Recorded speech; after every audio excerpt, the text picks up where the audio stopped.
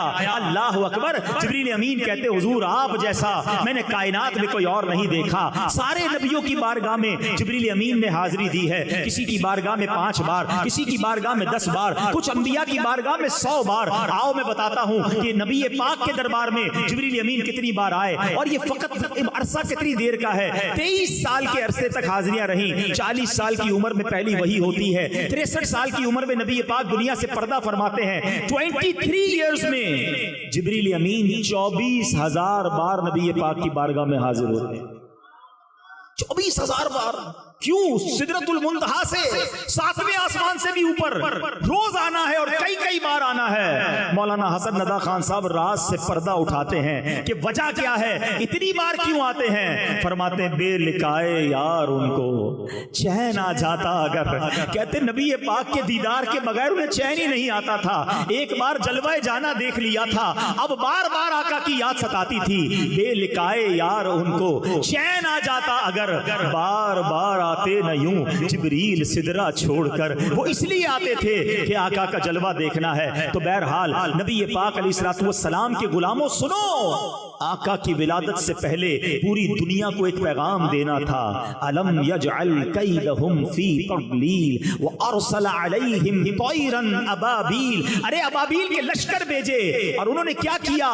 ترمیہم بحجارۃ من سجیل، ان پر پتھروں کی کنکروں کی بارش کی، اور رزلٹ کیا آیا؟ فجعلہم کعصف مأکول، انہیں چبائے ہوئے بھس جیسا بنا کر رکھ دیا، پرخچے اڑ گئے۔ ان کنکروں نے وہ کام کیا جو بڑے بڑے میزائل نہ کر سکتے تھے، ہاتھی سوار، اور ان ہاتھیوں کا نام و نشان باقی نہ رہا۔ گویا پوری دنیا کو یہ میسج دینے والا تھا، آئی نئی حکومت سکہ نیا چلے گا، آئی نئی حکومت سکہ نیا چلے گا۔ عالم نے رنگ بدلا صبح شب ولادت، اور ایک واقعہ نہیں ہوا۔ نبی پاک جس سال دنیا میں تشریف لائے، عرب میں بارشیں ہوئیں، خوب سبزہ ہوا، جانور فرما ہو گئے۔ روایتوں کے الفاظ ہیں اتنے موٹے ہو گئے ایسا لگتا تھا چربی سے پھٹ نہ جائیں۔ جتنے قافلے تجارت کو گئے سب نفع کر کے واپس آئے۔ اچھا، پیارے آقا علیہ الصلوۃ والسلام کی آمد کے وقت ایک اور بڑا کمال کا واقعہ ہوا۔ کفر کے جتنے ایوان تھے نا، سب کو میسج گیا، سب کو بتایا گیا کہ نبی پاک کی آمد ہونے والی ہے، سچے دین کے رکھوالے کی آمد ہونے والی ہے۔ کعبے میں بت تھے، وہ اوندھے گر گئے۔ ایک آگ جلائی تھی فارس ایران میں آتش پرستوں نے۔ انہوں نے کیا کیا تھا؟ ان کا دعویٰ یہ تھا کہ فرام لاسٹ 1000 years، 1000 سال ہو گئے ہماری آگ نہیں بجھتی، اور بجھنے بھی نہیں دیتے تھے۔ مگر جب آقا کی ولادت ہوئی تو وہ آگ بھی بجھا دی گئی، وہ آگ بھی بجھ گئی۔ کیا خوبصورت شعر لکھتے ہیں نا، 1000 سال کی روشن شدہ بجھی آتش، 1000 سال کی روشن شدہ بجھی آتش، یہ کفر و شرک کی آتش بجھانے آئے ہیں، یہ کس شہنشاہ والا کی آمد آمد ہے، بولو مرحبا مرحبا، بولو مرحبا، بولو مرحبا۔ نبی پاک کی خاص آمد کا وقت، جس سہانی گھڑی چمکا طیبہ کا چاند، اس دل افروز ساعت پہ لاکھوں سلام۔ 12 ربیع الاول کا دن ہے، رات جا رہی ہے، صبح آ رہی ہے۔ گویا رات کو بھی نوازا گیا، صبح کو بھی نوازا گیا۔ آقا صبح صادق کے وقت خوشبوؤں میں بسے ہوئے اس دنیا میں تشریف لائے۔ دنیا میں آتے ہی پہلا کام میرے آقا سجدے میں چلے گئے، اپنے رب کو یاد کیا، امت کے لیے دعا کی۔ اعلیٰ حضرت نے لکھتے ہیں نا پہلے سجدے پہ روزے ازل سے درود، یادگاری یہ امت پہ لاکھوں سلام، رب حبلی امتی کہتے ہوئے پیدا ہوئے، حق نے فرمایا کہ بخشا الصلاۃ والسلام۔ آقا ہم گناہگاروں کو یاد کر رہے ہیں، اب نبی پاک کا مبارک بچپن شروع ہوتا ہے، بی بی حلیمہ سعدیہ کے بھاگ جاگتے ہیں۔ آپ کہتی ہے میں بڑی غریب تھی، میرے جانوروں میں بھی طاقت نہیں تھی، جب مکے کو آ رہی تھی میرا خچر سب سے پیچھے رہ جاتا تھا، پورے قافلے کے لوگ پریشان تھے، حلیمہ کیسا جانور لائی ہو؟ کہتی میں خود بھی اتنی کمزور تھی، اپنے پاس بھی دودھ نہیں تھا، مکے کے لوگوں کا دستور تھا کہ بچوں کو دودھ پلانے گاؤں میں بھیجتے تھے تاکہ ان کی زبان بھی اچھی ہو، ان کی صحت بھی اچھی ہو۔ اب جب اس سال مکے میں وہ گدائیاں آئیں، سب کو بچے مل گئے، بی بی حلیمہ کہتی ہیں کہ مجھے کسی نے بچہ نہیں دیا میری غربت کو دیکھ کر، مگر میں نے ایک بچہ دیکھا، تھا بڑا نورانی، تھا بڑا پیارا، مگر اس کے والد دنیا میں نہیں تھے، اس لیے کسی دائی نے اس بچے کو نہیں لیا کہ والد نہیں ہیں تو پیسے بھی نہیں ملیں گے، انعام بھی نہیں ملے گا۔ بی بی حلیمہ کہتی ہیں میں نے سوچا خالی ہاتھ جانے سے بہتر ہے اس پیارے سے نورانی بچے کو لے جاتی ہوں۔ اللہ اکبر، ان کو کیا معلوم تھا کہ اس بچے کو گود میں لینا ہے اور ان کے مقدر جاگ جانے ہیں۔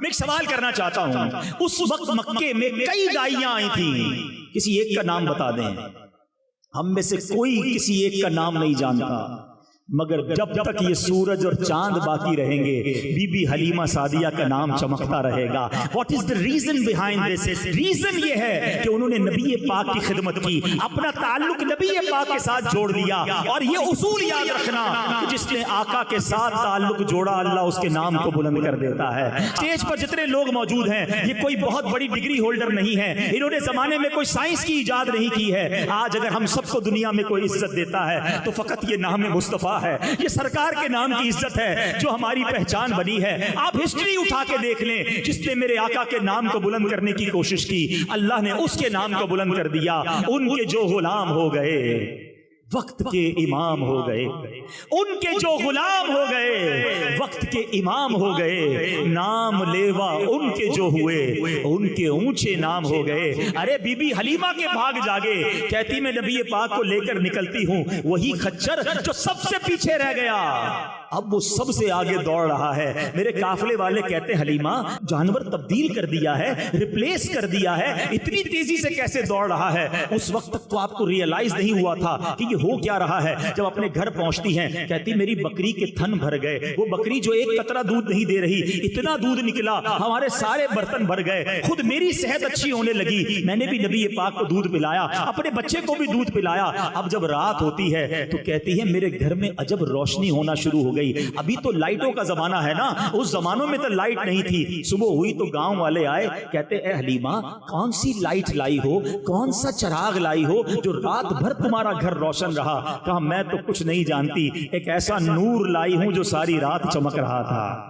اور حلیمہ آپ سب کو کیا کہہ رہی ہیں؟ یہ کہتی تھی گھر گھر میں جا کر حلیمہ میرے گھر میں خیر الورا گئے ہیں، بڑے اوج پر میرا مقدر، میرے گھر حبیب خدا گئے۔ اب ان کی زندگی کا امیزنگ دور شروع ہو گیا۔ میں اپنے موضوع کی طرف آتا ہوں۔ اب پیارے آقا علیہ الصلوۃ والسلام نے دیکھا کہ جو آپ کے رضائی بھائی بہن تھے وہ روز صبح کہیں چلے جاتے تھے۔ آپ نے پوچھا بی بی حلیمہ سے کہ امی جان میرے بھائی بہن کہاں جاتے ہیں؟ کہا وہ بکریاں چرانے جاتے ہیں۔ کہا میں بھی ان کے ساتھ جاؤں گا۔ نبی پاک ان کے ساتھ بکریاں چرانے چلے جاتے۔ ایک دن وہ بچے دوڑتے ہوئے آئے خوف زدہ اور کہا کہ امی جان غضب ہو گیا۔ کیا ہوا؟ کہا ہمارے بھائی کو کچھ لوگ آئے اور انہوں نے سینہ چیرا اور اس کے بعد وہ چلے گئے۔ بی بی حلیمہ سعدیہ بھی گھبرا گئی کیونکہ نبی پاک علیہ الصلوۃ والسلام تو بی بی آمنہ کی امانت تھے نا، وہ دوڑتی ہوئی اس جگہ پر گئی اور جب وہاں جاتی ہیں تو دیکھا نبی پاک علیہ الصلوۃ والسلام ایک جگہ گم سم بیٹھے ہیں۔ کہا بیٹا کیا ہوا؟ سرکار دو عالم علیہ الصلوۃ والسلام فرماتے ہیں کہ 4 لوگ آئے جن کے سفید لباس تھے، میرا سینہ چاک کیا، اس میں کچھ داخل کیا اور سینہ بند کر دیا، کوئی نشان نہیں ہے، کوئی تکلیف نہیں تھی۔ آج سائنس نے ترقی کی ہے، اوپن ہارٹ سرجری ہو رہی ہے، سنو 1450 سال پہلے میرے آقا کی اوپن ہارٹ سرجری ہوئی، اس کو کہتے شق صدر، فرشتوں نے نور مبارک سینہ مبارک میں اور نور کو داخل کیا۔ بی بی حلیمہ سعدیہ جو ہیں وہ پیارے آقا کو لے کر بی بی آمنہ کے پاس آئیں کہ اے بی بی آپ اپنے بچے کو واپس لے لیں، مجھے ایسا لگتا ہے کوئی جنات یا کوئی جادو کا مسئلہ ہے۔ بی بی آمنہ کہتی میرے بیٹے کو کچھ نہیں ہو سکتا، جب یہ پیدا ہوا تھا مجھے بہت ساری بشارتیں دی گئی ہیں، میرے بیٹے کو کچھ نہیں ہو سکتا۔ بہرحال میرے پیارے اسلامی بھائیوں، یہ معجزہ ہے نبی پاک علیہ الصلوۃ والسلام کا، اور یہ ایک بار نہیں، یہ 4 بار ہوا ہے۔ نبی پاک کا شق صدر کیا گیا، ایک تو یہی 2-3 سال کی عمر میں، ایک 10 سال کی عمر میں، جب جوانی قریب آتی ہے، انسان پر جوانی کے معاملات آتے ہیں، نبی پاک کے قلب اقدس میں اس وقت بھی نور داخل کیا گیا۔ تھرڈ ٹائم جب پہلی وحی کا نزول ہونا تھا 40 ایئرز کی ایج میں، جب پہلی قرآن نازل ہونا تھا، اور قرآن کا بوجھ قلب مصطفیٰ وہ برداشت کر سکے، مزید قوت دینے کے لیے ایک بار پھر شق صدر کیا گیا اور نور داخل کیا گیا۔ اور 4تھ ٹائم یہ کب ہوا کہ جب نبی پاک کو سفر معراج پر جانا تھا، اللہ کی بارگاہ میں جانا تھا، وہ تجلی دیکھنی تھی جس کی ایک جھلک دیکھ کر حضرت موسیٰ بے ہوش ہو گئے تھے، اور میرے آقا نے رب کا اپنی آنکھوں سے دیدار کیا، کلام بھی کیا، قلب مصطفیٰ میں نور داخل کیا گیا۔ کیسا دل اقدس ہے کہ امام عشق و محبت لکھتے ہیں، آقا تو جو چاہے تو ابھی میل میرے دل کے دھلیں، تو جو چاہے تو ابھی میل میرے دل کے دھلیں، کہ خدا دل نہیں کرتا کبھی میلا تیرا، میرے آقا کے نورانی دل کا اللہ ہمیں صدقہ عطا فرمائے۔ آج نبی پاک کے نورانی دل کی بات تو ہم نے سن لی، اب ذرا اپنے دلوں کو بھی چیک کرتے ہیں، ہم دیکھیں کہ ہمارا دل بھی پاک و صاف ہے کہ نہیں۔ دیکھیں اپنے دل کی نارمل بیماریوں پر تو ہم بہت بات کرتے ہیں، ہارٹ اٹیک نہ ہو جائے، کولیسٹرول ٹھیک ہونا چاہیے، بلڈ پریشر ٹھیک ہونا چاہیے، شوگر ٹھیک ہونی چاہیے، ورنہ ایسا نہ ہو کہ جناب مجھے ہارٹ اٹیک ہو جائے۔ اچھی بات ہے، اپنی صحت کا خیال رکھنا چاہیے، لیکن اگر دل کی بیماری لگ بھی گئی، اینڈ آف دا ڈے کیا ہوگا؟ جان چلی جائے گی۔ مگر جس بیماریوں کا میں ذکر کرنے والا ہوں، یہ وہ بیماریاں ہیں کہ اگر وہ دل میں لگ گئیں تو ایمان جا سکتا ہے۔ Now please decide whichever illness is more serious. کون سی بیماری جو ہے وہ زیادہ خطرناک ہے؟ وہ بیماری نا جو ایمان لے سکتی ہے۔ مجھے 2 سال پہلے جب یہ بیان کا موقع ملا تھا، میں نے ایک بیماری پر بات کی تھی، اور وہ تھی تکبر۔ آج میں ایک اور بیماری کا ذکر کرنے آیا ہوں، اور جو کہ ہمارے معاشرے میں بہت تیزی سے پھیل گئی ہے، اور وہ ہے حسد۔ آج کون ہے جو حسد میں مبتلا نہیں ہے؟ اور یاد رکھیے حسد جو ہے وہ اتنا خطرناک مرض ہے کہ یہ کائنات میں سب سے پہلے جو گناہ ہوئے نا، ارلیسٹ، سب سے پہلے شیطان کو حضرت آدم سے کیا ہوا تھا؟ حسد ہی تو ہوا تھا نا، تکبر کیا تھا اور ساتھ حسد کیا تھا۔ قابیل اور حابیل یہ 2 بھائی تھے، آپس میں کیا پرابلم ہوا تھا؟ حسد ہوا تھا۔ اس کا مطلب یہ ہوا کہ یہ اتنی خطرناک بیماری ہے جو بھائی کو بھائی میں سے کر سکتی ہے۔ بھائی حسد میں مبتلا ہو سکتے ہیں، بہنیں حسد میں مبتلا ہو سکتی ہیں، دوست حسد میں مبتلا ہو سکتے ہیں۔ اب 2-3 باتیں سن لو کہ حسد ہے کتنا برا۔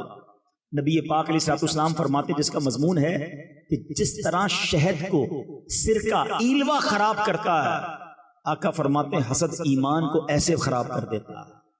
ایک جگہ میرے آقا فرماتے ہیں حسد ایمان مونڈ دینے والی بیماری ہے۔ نبی پاک فرماتے ہیں حسد نیکیوں کو اس طرح کھا جاتا ہے جس طرح آگ لکڑی کو کھا جاتی ہے۔ آگ لکڑی کو جلائیں کیا ہوتا ہے؟ تھوڑی دیر میں خاک ہو جاتی ہے نا۔ نیکیاں اس طرح برباد ہو جاتی ہیں۔ ہم روزے بھی رکھیں، نماز بھی پڑھیں، درود بھی پڑھیں، محفل میں بھی آئے ہیں، صدقہ خیرات بھی کریں، اور ساتھ حسد بھی پالا ہوا ہے، تو ساری نیکیاں تو خراب ہو رہی ہیں، ختم ہو رہی ہیں۔ پلیز ہمیں اپنے دل کو حسد سے پاک کرنا ہوگا۔ اب میں آپ کو بتاتا ہوں حسد کی تعریف کیا ہے۔ What is the definition of jealousy؟ حسد کی تعریف یہ ہے کہ بندہ مثال کے طور پہ کسی کو کوئی نعمت ملے، کوئی شہرت ملی، عزت ملی، دولت ملی، خوبصورتی ملی، واٹ ایور، انسان یہ تمنا کرے کہ اس سے چھن کر یہ نعمت مجھے مل جائے۔ اچھا مجھے نہ ملے تو کم از کم اس کی تو برباد ہو جائے۔ یہ ہے حسد۔ حسد کی ایک جائز قسم بھی ہے، اس کو کہتے رشک، عربی میں کہتے غبطہ۔ وہ کیا ہے؟ کسی کو نعمت ملی اور آپ دعا کریں یا اللہ اس کو دیے مجھے بھی دے دے، اس پہ کوئی حرج نہیں ہے، یہ جائز ہے، یہ کریں، یہ تمنا نہ کریں کہ اس کی چھینے پھر مجھے ملے یا اس کی برباد ہو جائے۔ وہ کتنا گندا دل ہے جو کسی مسلمان کی بربادی کی تمنا رکھتا ہے، یہ اتنا ناپسندیدہ عمل ہے۔ ایکچولی حسد کرنے والا آپ کو پتا ہے آرگیومنٹ کس پہ کرتا ہے، اعتراض کس پہ کرتا ہے؟ ذرا توجہ رکھیے گا، میں آپ سے کچھ سوال کرنا چاہتا ہوں جس کا مجھے آپ سب سے باآواز بلند جواب چاہیے۔ مجھے بتائیے عزت دینے والا کون ہے؟ زور سے جواب دیجئے۔ شہرت دینے والا کون ہے؟ دولت دینے والا کون ہے؟ اولاد دینے والا کون ہے؟ خوبصورت بنانے والا کون ہے؟ جب سب چیزیں دینے والا اللہ ہے تو میں کون ہوتا ہوں یہ اعتراض کرنے والا کہ اللہ تو نے اس کو کیوں دیا؟ اٹ مینز کہ حسد کرنے والا اللہ پر اعتراض کرتا ہے کہ اللہ تو نے اسے کیوں دیا، مجھے کیوں نہیں دیا۔ وَتُعِزُّ مَن تَشَاءُ وَتُذِلُّ مَن تَشَاءُ، اللہ جسے چاہے عزت دے۔ میں اور آپ کون ہوتے اس میں پرابلم کریٹ کرنے والے؟ لیکن یہ حسد جو ہے، اچھا اس کی ایک اور پرابلم بتاؤں، نیند نہیں آ رہی، ٹینشن بڑی ہے، میں سوتا ہوں مگر دماغ نہیں سوتا، سوچتا رہتا ہوں۔ میں آج مشورہ دے رہا ہوں آپ کو، جس کو یہ پرابلم ہے نا، چیک کر لو کہیں کسی کا حسد تو دل میں نہیں پال لیا، کیونکہ حسد جو ہے نا اس کو کہتے ہیں انگریزی میں جیلسی ہے، یہ زندگی میں بھی آپ کو جلائے گا۔ کیونکہ ہوگا کیا کہ آپ کو کسی سے حسد ہو گیا ہے، وہ ترقی کرتا رہے گا، آپ کو تکلیف ہوتی رہے گی، وہ آگے بڑھتا رہے گا، آپ کو پرابلم ہوتی رہے گی، نیند کہاں سے آئے گی، سکون کدھر سے آئے گا؟ واللہ اگر آپ سکون کی نیند سونا چاہتے ہیں، فریش زندگی گزارنا چاہتے ہیں، لوگوں کا حسد اپنے دل سے نکال لو، سب کا بھلا سوچنا شروع کر دو۔ بزرگ بڑی پیاری بات کہتے ہیں، سب کا بھلا، سب کی خیر، سب کے بھلے میں اپنی خیر۔ آپ لوگوں کا بھلا کریں، لوگوں کا اچھا سوچیں۔ کسی کو ترقی ملتی ہے تو کیوں پرابلم ہوتا ہے؟ اللہ دے رہا ہے، اللہ یا اللہ اسے بھی دے، مجھے بھی عطا کر دے، اس کے خزانوں میں تو کمی نہیں ہے نا۔ اب آخر میں یہ جو میں بیان کر رہا ہوں، لوگ ہو سکتا ہے سوچ رہے ہوں یار بیان تو بہت اچھا ہو رہا ہے، لیکن میں تو حسد نہیں کرتا، حسد واقعی بری چیز ہے، مگر میں کدھر حسد کرتا ہوں؟ چلیں کولیسٹرول چیک کرانے کے لیے کسی لیبورٹری میں جاتے ہیں نا، شوگر ٹیسٹ کرانے جاتے ہیں، میں ایک چھوٹا سا لیبورٹری ٹیسٹ کر لیتا ہوں آپ سب کا۔ جواب مجھے مت دیجیے گا، اپنے آپ میں جواب دے دیجیے گا، آپ کے سامنے رپورٹ آ جائے گی، آج ہی رپورٹ آ جائے گی۔ ہاں لیبورٹری میں تو 6 گھنٹے 12 گھنٹے لگتے ہیں نا، یہ اگلے منٹ آپ کو جواب مل جائے گا، اور گھبرانا نہیں۔ اگر رپورٹ میں پازیٹیو آ گیا نا تو آج علاج بھی دے کر جاؤں گا انشاءاللہ، اگلے 5-6 منٹ میں اپنی بات پوری کر لوں گا۔ یہ میرے بیان کا عطر ہے 5 منٹ۔ پہلا ٹیسٹ، آپ کی زندگی میں کوئی ایسا ہے؟ اچھا یاد رکھیے گا، حسد جو ہے نا اسی سے ہو سکتا ہے جس کو آپ جانتے ہیں، ہاں جس سے آپ کا کوئی ریلیشن نہیں، اس سے حسد نہیں ہوتا۔ مثال کے طور پہ آپ یہاں رہتے ہیں، کوئی برازیل میں رہتا ہے، آپ کو اس سے حسد نہیں ہوگا۔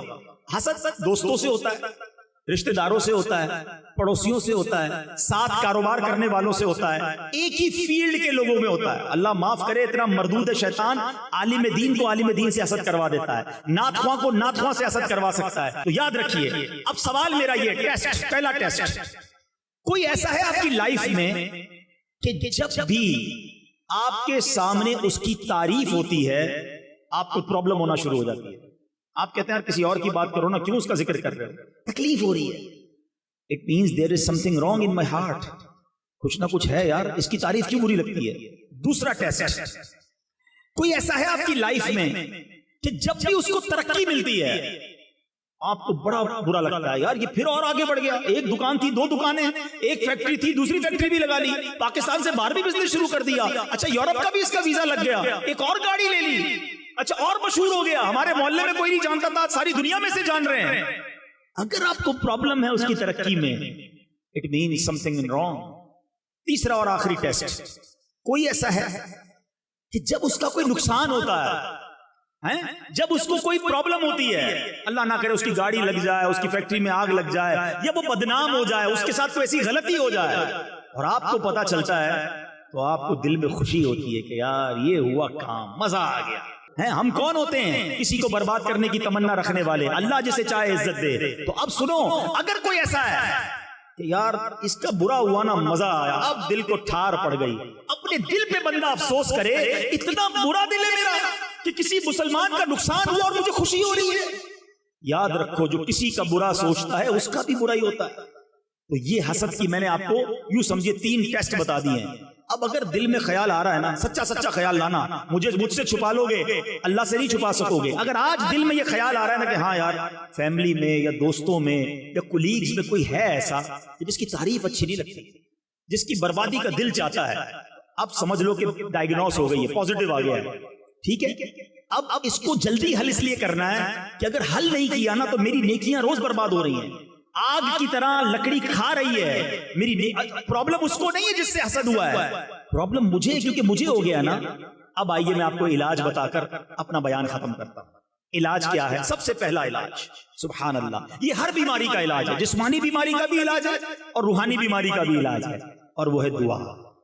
اللہ سے دعا کرتے رہا، اے اللہ میرے دل کو صاف کر دے، حسد بھی نکال دے، تکبر بھی نکال دے، اے اللہ عجب بھی نکال دے، ریاکاری بھی نکال دے، اے اللہ مسلمانوں کا کینہ بھی نکال دے، گناہگار ہوں میرے دل کو پاک کر دے، تجھے محبوب پاک کے نورانی دل کا واسطہ میرے دل کو اجیالہ کر دے. رو رو کے اللہ سے دعا مانگتے رہا کرو، وہ کریم ہے، نگاہ رحمت فرمائے گا، یہ دل صاف ہو جائے گا. یہ پہلا علاج. دوسرا علاج جو کہ تھوڑا سا مشکل ہے، انجیکشن بھی تو تکلیف دیتا ہے نا، یہ سمجھ لو کہ انجیکشن بتا رہا ہوں، وہ یہ ہے کہ آپ کو جس سے حسد ہو گیا ہے نا آپ اس کو تحفہ دیں. اب آپ کہیں گے مولانا صاحب بندہ پہلے ہی اچھا نہیں لگتا، آپ کہہ رہے ہیں اس کو تحفہ دیں. ہاں کیوں؟ کیونکہ میرے آقا کی حدیث ہے، تحفہ دو تحادو تحابو، تحفہ دو گے محبت بڑھے گی، تو آپ تحفہ دیں. اچھا ایک گڑبڑ یہ نہیں کرنا کہ آج بیان سنا اور کل جائے اس کے پاس، یار وہ مولانا صاحب نے سمجھایا تھا مجھے آپ سے بڑا حسد تھا، آج تحفہ لے کر آیا ہوں، وہ معاملہ اور خراب ہو جائے گا. بھائی بغیر بتائے تحفہ دینا ہے، ہاں اس کو پتا نہ چلے. آپ تحفہ دیں تاکہ محبت پیدا ہو. بیماری میرے اندر ہے جو مجھے نکالنی ہے. ایک آخری علاج لے لو، وہ کیا ہے؟ What ever problem you have in your mind. آپ کو کسی کی دولت سے پرابلم ہوتا ہے، یار یہ پیسے والا ہو گیا میں غریب، پرابلم ہے نا، اب اس کی دولت کے لیے دعا کریں، یا اللہ اس کی دولت میں اور برکت دے. پھر وہی یار مجھے پہلے ہی پرابلم ہے، آپ کہہ رہے ہیں میں اس کی دولت کے لیے دعا کروں، یہ اینٹی بائیوٹک ہے. ہاں لیکن اس کا فائدہ بتاؤں گا. آپ کو کسی کی شہرت سے پرابلم ہے، یہ اتنا مشہور ہو گیا، آپ دعا کریں یا اللہ اس کی عزت میں اور برکت ڈالے. آپ کو کسی کے چہرے سے پرابلم ہے، یار اتنا خوبصورت ہے، یا اللہ اس کے حسن میں اور برکت دے. ہے مشکل، جب آپ دعا کریں گے نا آپ کو لگے گا یار دل پر بڑا بھاری پڑ رہا ہے، یہی تو علاج ہے. لیکن ہوگا کیا اینڈ آف دا ڈے کہ جب کوئی آ کر آپ کو خبر دے گا نا یار وہ اور ترقی کر گیا، اس کا کاروبار اور بڑھ گیا، تو آپ کے دل سے جواب آئے گا میں بھی تو دعا کرتا تھا اس کے لیے، بڑھنا ہی تھا، اللہ کی رحمت سے اور بڑھ جائے. تو ہمیشہ یاد رکھیں جب کی کسی مسلمان کی ترقی کی خبر ملے نا آپ نے یہی کہنا یا اللہ اسے اور ترقی دے اور مجھے بھی ساتھ دے دے، میرے رب کے خزانے بھرے ہوئے ہیں. آج تو پرابلم یہ کہ ساتھ کھاتے ہیں، ساتھ بیٹھتے ہیں، ساتھ روز ہوتے ہیں اور پتہ بھی نہیں چلتا. کوئی دوست آ کر کہنا نئی گاڑی لی ہے، اچھا بھائی دکھاؤ تو صحیح کون سا ماڈل ہے، یہ والا ماڈل، اچھا یار ذرا مٹھائی تو کھلاؤ، مٹھائی بھی کھا لیں گے، جیسے ہی گاڑی لے کر آگے جائے گا سود کے پیسوں سے لیو.